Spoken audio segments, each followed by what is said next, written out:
There's a name that echoes through decades like a fist through silence. Chuck Norris. Say it out loud and something happens. Something reflexive, almost instinctive. You think of iron fists and steel jaws. You think of a man who seemed assembled not from flesh and bone, but from sheer refusal. Refusal fall, refusal to yield, refusal be anything less than immovable. The world built an entire mythology around him. Jokes that weren't really jokes. Legends that weren't really legends. They said Chuck Norris doesn't do push-ups. He pushes the earth down. They said death once had a near Chuck Norris experience. For decades, the world laughed, and Chuck Norris smiled along, because what else do you do when the world has turned you into something larger than a man? You become the myth. You wear it like armor. But here is what no myth can protect you from. Time. Loss. The quiet unraveling of everything you loved. Because behind the legend, behind the roundhouse kicks and the red berets and the name that became a punchline and a prayer all at once, there was always a man, a boy from the broken plains of Oklahoma who grew up in hunger and shame, a son who watched his father disappear, a soldier who came home changed, a husband who loved deeply and lost profoundly, a man who, even at the height of his fame, carried a silence inside him that no applause could fill.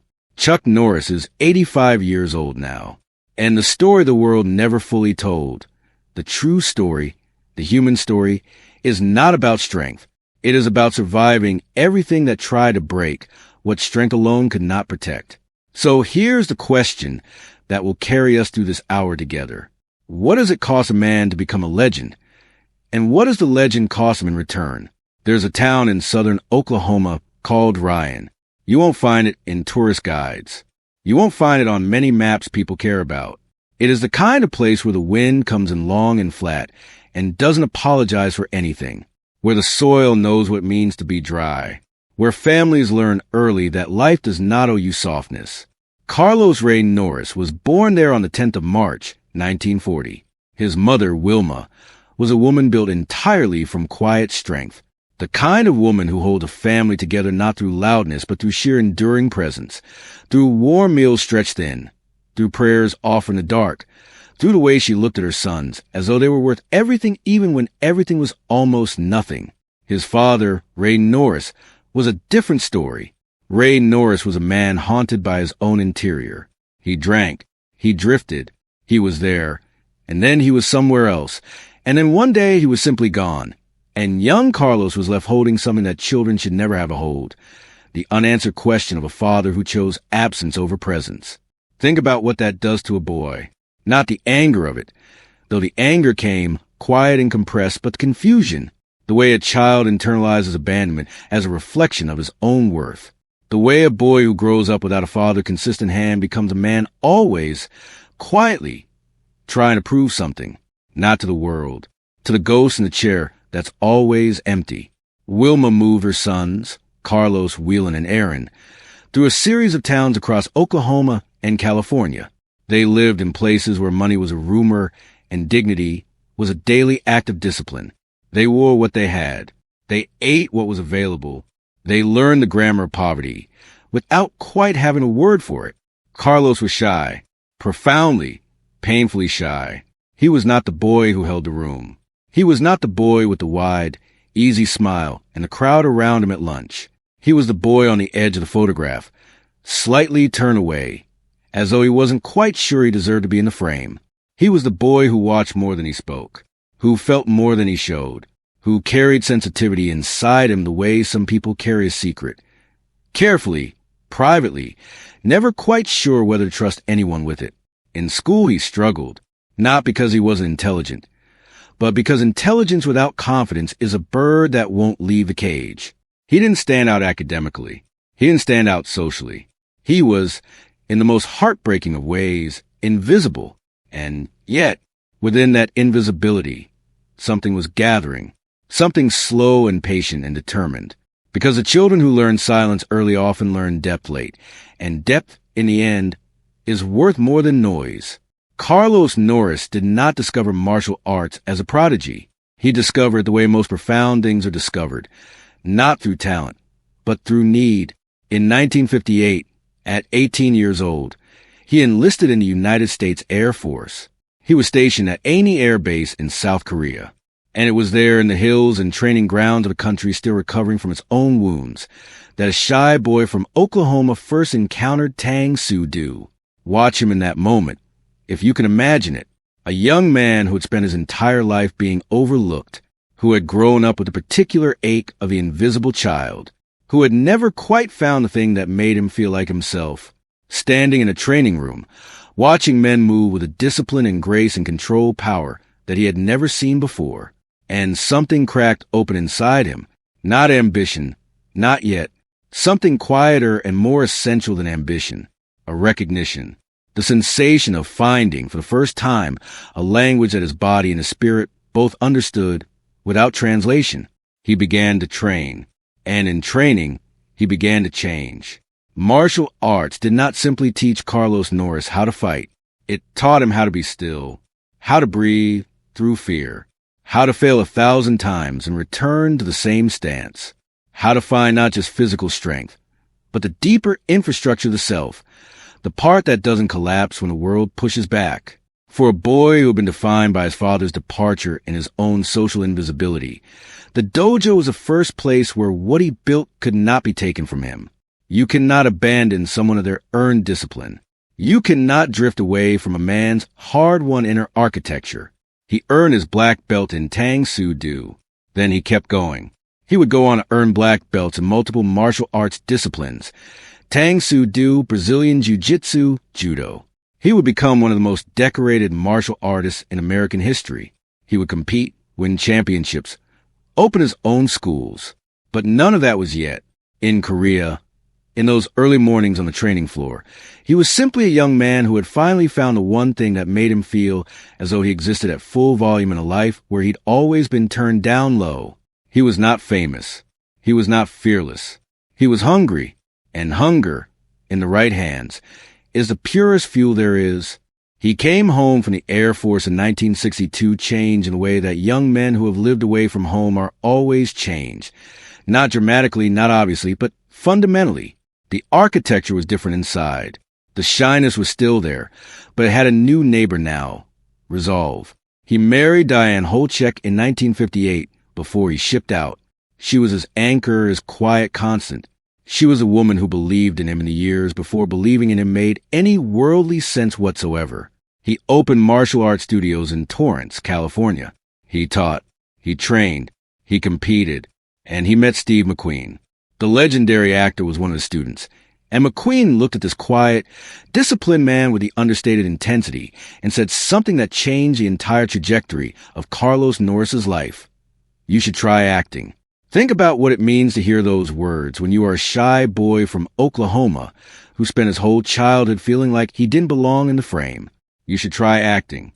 The invitation to step into the light when the only thing you've ever truly known is how to live quietly beside it. He hesitated. Of course he hesitated. Because the distance between a martial arts champion and a Hollywood actor is not merely professional. It is psychological. It requires a willingness to be seen, truly seen, in a way that a sparring partner never truly sees you. It requires vulnerability dressed in confidence. It requires the courage to perform the self. But he tried. His early acting attempts were awkward, honest but awkward. He had a physicality that the camera loved. There was no question about that. But the words didn't always land where he wanted them to. Critics, in the early years, were not always kind. He was told he wasn't handsome enough for leading man roles. He was told his style was too niche. He was told the market for his particular brand of quiet, physical American heroism was limited. He kept going, not with bravado, not with loudness, with the same quiet, patient, relentless discipline that he brought to every training floor he'd ever stood on. He filed away the criticism. He worked harder. He studied. He was, above all, consistent. And consistency in the face of rejection is perhaps the most underrated form of courage that exists. The film was Return of the Dragon in 1972. The name on the poster with his was Bruce Lee. You cannot overstate what it meant for Chuck Norris to appear in a film alongside Bruce Lee at that particular moment in history. Lee was not simply a movie star. He was a phenomenon, a force, a cultural earthquake that rewrote what the world understood about Asian and Asian American identity, about physical artistry, about the poetry that exists within combat. And in that film, in the Roman Colosseum sequence, one of the most iconic fight scenes ever committed to film, Chuck Norris stood across from Bruce Lee and held his ground. Not just physically, spiritually.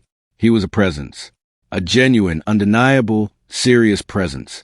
The world noticed. Then came Good Guys Were Black in 1978. A Force of One. The Octagon. He built a filmography that was honest about what it was. Action movies made with conviction. They weren't trying to be Bergman. They weren't reaching for the art house. They were reaching for working-class American soul that wanted to see a man of quiet integrity defeat the forces that threatened the innocent. And then, missing in action. 1984. Code of Silence. 1985. Delta Force. 1986. By the mid-1980s, Chuck Norris was not simply famous. He was embedded in the cultural bloodstream of an entire generation. He was a symbol of toughness, of American valor, of the particular kind of masculine virtue that doesn't announce itself but simply acts when action is required. And then came Walker.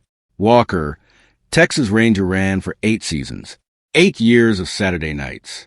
8 years of Cordell Walker riding into the lives of American families and standing for something stable and decent and uncomplicated in a world that seemed to be growing more complicated by the day. Chuck Norris became, in the fullest sense of the word, a cultural institution, and the world watched and the world cheered. And behind the screen, in the quiet that exists between takes and in the hours after the cameras stop rolling, a man was carrying things the world never saw. Fame is a strange economy. It gives you recognition and takes your privacy. It gives you applause and takes your ordinary life. It gives you the world's attention and slowly, quietly, makes genuine human connection harder. Because when everyone knows your face, almost no one knows your face. Chuck Norris understood this better than most. By the height of his fame, he had become a kind of public property. The roundhouse jokes, the merchandise, the action figure mythology. He was referenced in pop culture with a frequency that would exhaust most people and disorient many. But inside mythology was a man who still carried the emotional fingerprints of a boy from Ryan, Oklahoma. The shyness never fully left. The sensitivity never fully disappeared. He had learned to project confidence, had spent decades learning to project it. But projection is not the same as possession. And there were moments in the stillness of a hotel room in some city far from home when Carlos Ray Norris looked at the man in the mirror and felt the old familiar strangeness, the sense of being somehow adjacent to his own life, watching it happen from a half-step removed. His first marriage to Diane lasted 30 years. 30 years. But the distance that fame builds between two people, the absences, the exhaustion, the emotional bandwidth that gets spent on the public self and leaves too little for private one, those distances accumulated. And in 1988, they divorced. Think about what divorce means after 30 years. It is not simply the ending of a marriage. It is the dismantling of an entire architecture of shared life.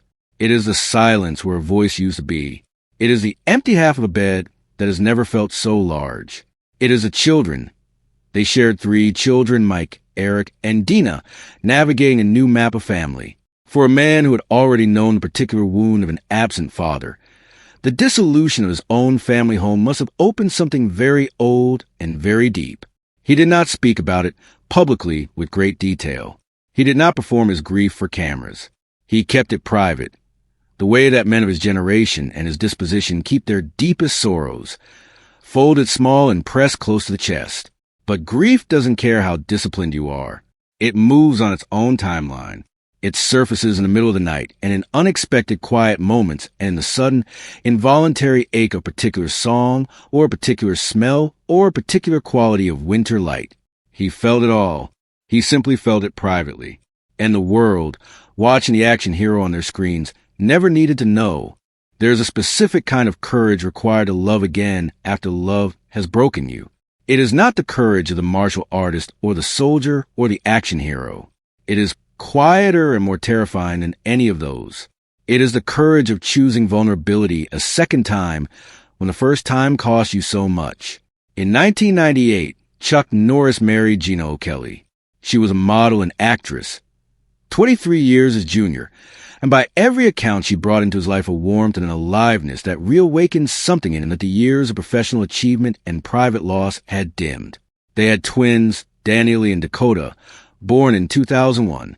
Chuck Norris was 61 years old when his youngest children came into the world. Think about that. A 61-year-old man holding newborn twins. A man who had already lived entire lifetimes. In poverty, in the military, in Hollywood, in the long ache of a first marriage's ending. Holding these two small lives in his arms in particular blue quietness of a hospital room. What does that feel like? It feels like being given something you didn't fully expect to receive. Like a second door opening in a corridor you thought was ending. He has spoken of Gina with a tenderness that is unmistakably real. In a man not given to emotional performance, his love for his wife registers as something deep and structural. The kind of love that isn't ornamental but foundational. The kind that changes the shape of a person. And that love would be tested more severely than either of them could have imagined, because what came next was not a villain from a screenplay.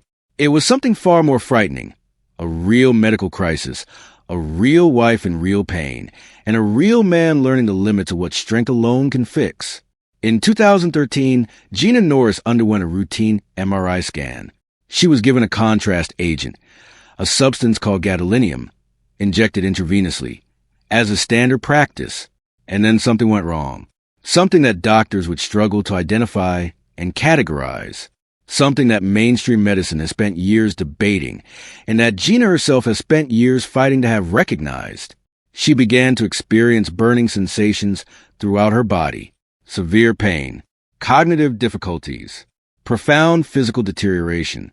The woman who had been vital and warm and present began to recede behind a wall of suffering that neither she nor her husband could fully see through or around.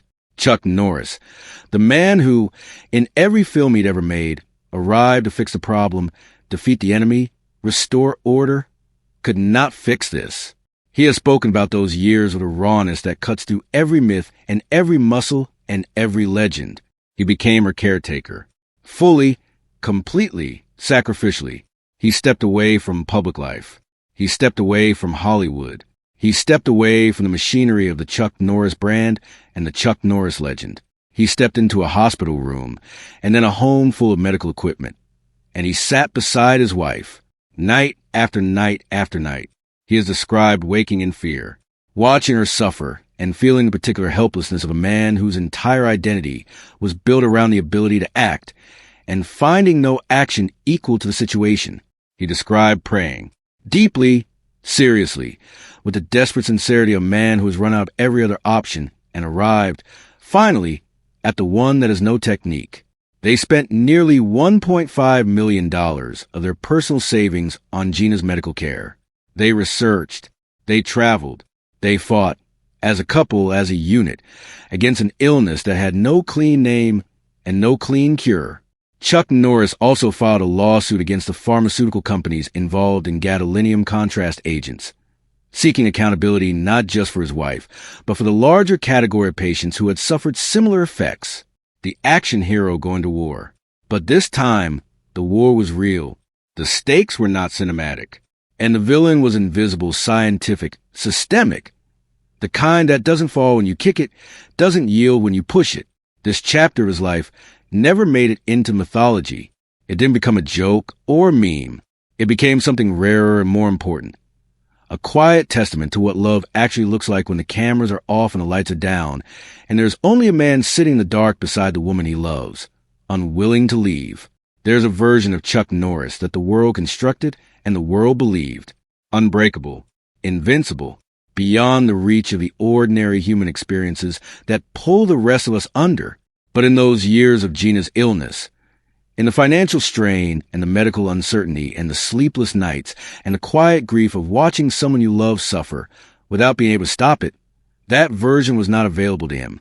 He was simply a man, an aging man with arthritic joints and a heart full of fear, a man who had lost his father to absence and his first marriage to distance, and who was now terrified, with every cell of his body, of losing Gina. He has said in interviews that there were moments when he didn't know how to continue, When the weight of everything, the illness, the cost, the uncertainty, the sense of helplessness, pressed down on him in ways that no training and no discipline and no philosophy could fully absorb, he has talked about weeping. Chuck Norris, weeping.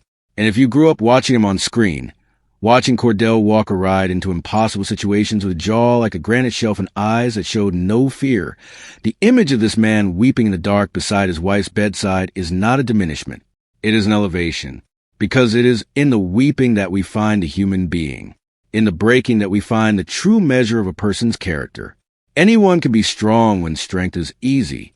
The real question is who you are when strength isn't enough, when all you're left is presence and love, and the refusal to leave. He refused to leave. That refusal is the truest and most important thing Chuck Norris has ever done. More important than any black belt. More important than any box office number. More important than any legend. He stayed. Chuck Norris has never been secretive about his Christian faith. He was not always a man of deep religious practice. In his earlier years, his spirituality was more background than foreground, present, but not loudly proclaimed. But over time, and especially through the crucible of Gina's illness and his own aging, faith became not merely a belief system, but a structural support. The thing that held him up when the rational, practical, martial arts disciplined parts of himself had reached their limit. He speaks about prayer not as a performance, but as a necessity. Not as a public declaration, but as a private lifeline. In those nights beside Gina's bed, in those mornings when fear was the first thing he felt before his feet hit the floor, prayer was the practice that connected him to something larger than his own fear. His children were also part of the keeping. His older children, Mike, Eric, and Dina, his twins Daniele and Dakota, the particular gravity that children exert on a parent, the way their existence gives the world a reason to keep being participated in. He could not check out of life while his children were in it. He could not disappear into grief when grief had to be managed around school schedules and birthday dinners and the ordinary sacred architecture of family. And there was purpose, still always purpose. He has remained connected to causes that matter deeply to him. Kickstart Kids, the charitable organization he founded in 1990 to bring martial arts training to at-risk youth in Texas public schools, continued throughout everything. Tens of thousands of young people, many of them from backgrounds not unlike his own, children of poverty and broken homes and self-doubt, learning the same thing he learned in Korea in 1958, that discipline is not a prison but a foundation, that the body can be trained, and through the training of the body, the spirit strengthens. Legacy is lifeline, the knowledge that what you built in the world continues to build in the world even when you cannot be its daily architect. That knowledge kept him going. That and Gina's slow, hard-fought, imperfect but real improvement. The illness did not fully resolve, but she stabilized. She returned to some approximation of the life they had shared. She was there, and he was there, and together, in a particular grace that only people who have survived something truly frightening can access, they began to breathe again. Chuck Norris turned 85 this year. He lives quietly now on his ranch in Navasota, Texas. The sprawling Texas land that has always felt to him more like home than Hollywood ever did. The ranch is a place of space and solitude in particular, unhurried rhythm of rural life. Horses and open sky and a kind of silence that city living never quite achieves. He does not move through the world the way he once did. The body that spent decades doing its own stunts, that absorbed the physical toll of decades of martial arts competition and film production, that body has its own accounting to present now. His gait has changed. His joints speak a different language than they once did. The physicality that was once his primary vocabulary is now something he tends and manages with the care that comes from knowing exactly how much it once gave and what it cost to give it. He has spoken about aging with a reflectiveness that suggests genuine equanimity, not the performed piece of a man trying to seem comfortable, but the quieter, harder-won piece of someone who has done the actual interior work. He reflects on his father. He has said, in interviews, that he has found a way to forgive the man who left. Not easily, not quickly, but genuinely. The child who waited for a father who never came has, over the long decades, found a way to set down the waiting, to understand, as an adult who has himself known failure and fear, that his father was also a broken man doing damage he perhaps never fully understood he was doing. Forgiveness is not the same as approval. It is not the same as forgetting. It is a private, internal act of releasing another person from the position of power that resentment grants them. He has done that work. He spends time with Gina. He helps with Kickstart Kids from a distance. He connects with his children and grandchildren. He reads. He prays. He watches Texas sunsets from a porch that overlooks land that is his and quiet and entirely, peacefully, unheroically ordinary. He does not seem to miss the spotlight. Or perhaps more accurately, he has made his peace with the fact that the spotlight eventually moves on from everyone, and what matters is not where the light falls, but what you are doing in the dark. There is one loss in Chuck Norris's life that perhaps above all others has left a permanent mark on the terrain of his heart. His brother Wieland. Wieland Norris served in the Vietnam War. He was 28 years old, and he did not come home. Wieland was killed in action in 1970, a casualty of a war that consumed an entire generation of American sons and sent grief like a slow tide through thousands of American families. Chuck Norris was 30 years old when he lost his brother. He was at the beginning of his career. He was building, striving, becoming, and then the phone call came with the news that rearranged everything. There is a particular quality to the grief of sibling loss that is different from other griefs. It is a loss of a shared history that no one else in the world possesses in the same way. The loss of a person who knew you before you became who you became, who knew the children you both were in the house in Oklahoma, who remembered the meals stretched thin in the cold, and the father who wasn't there, and the mother who was everything. Wieland knew all of that, and Wieland was gone. Chuck Norris has dedicated significant portions of his life to honoring veterans. He has been a consistent, vocal, and deeply felt advocate for those who served, for those who came home carrying wounds both visible and invisible, and for those who, like Wieland, did not come home at all. This is not celebrity activism. This is personal. This is a man who sits with a specific face in his memory, his brother's face, and turns that face into fuel for something larger than grief. He has participated in veterans' causes for decades. He has spoken at events.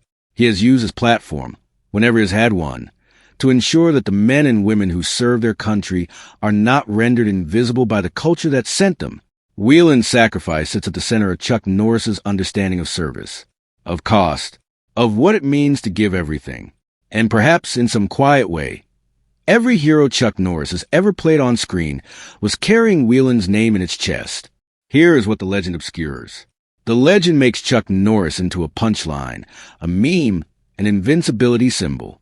And because the legend is so large and so loud, it can be easy to lose the actual human story inside it. So let us look at the actual story.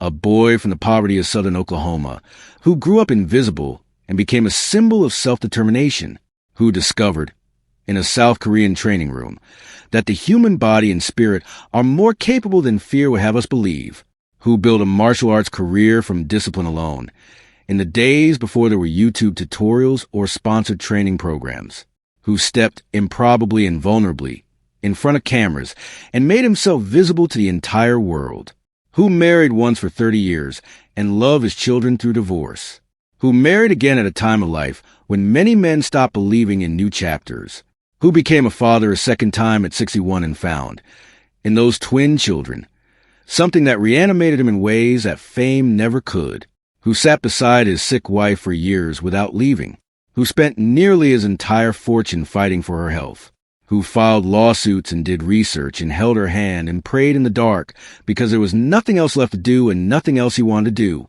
who founded a charitable organization that has put martial arts training, and through it dignity, discipline, and self-belief, into the hands of tens of thousands of at-risk children, who never forgot his brother Wieland, who turned grief into advocacy, who has spent decades ensuring that the men and women who sacrifice themselves in service to this country are honored with more than a day in November, who, at 85, sits on a Texas ranch and a quiet life that has been enormous and painful and beautiful and costly in ways that fame could never reimburse, and who seems, against all odds and by the hardest possible route, to have arrived somewhere that resembles peace. This is a legacy that exists beneath the legend.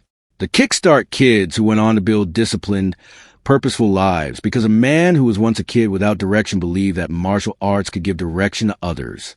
The The veterans who felt seen because a man with a platform chose to spend it on them.